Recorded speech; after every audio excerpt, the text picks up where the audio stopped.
छोटी छोटी बात के ऊपर हम उलझ जाते हैं, छोटी छोटी बात के ऊपर।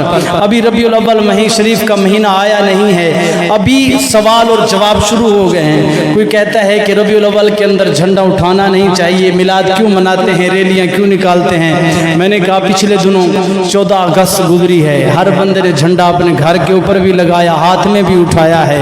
अब अगर पार्टी का झंडा हो, इमरान खान का तो उठा लेते हैं, नवाज शरीफ का झंडा हो तो हर बंदा उठा लेता है, पीपल पार्टी का झंडा हो तो हर बंदा उठा लेता है। कभी किसी ने इतराज ना किया। जब बात आती है ना रबीउल अव्वल शरीफ के महीने के अंदर मिलाद मुस्तफ़ा की, और मैं जब झंडा उठाया जाए इतराज किया जाता है।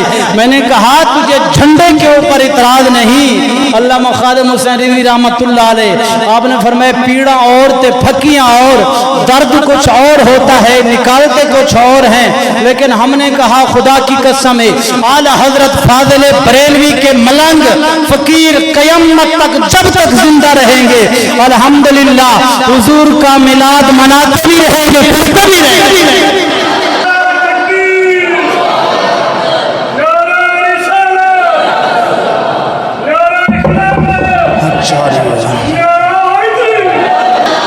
हमारा, क्योंकि लोगों को शर्म उस वक्त नहीं आती जब अपने पार्टी के लीडर का झंडा उठाते हैं, कोई फतवा नहीं लगता, कोई बिद्दत नहीं होती। जब मदीने के ताजदार आमना के, बहरहाल ये मौजू नहीं है।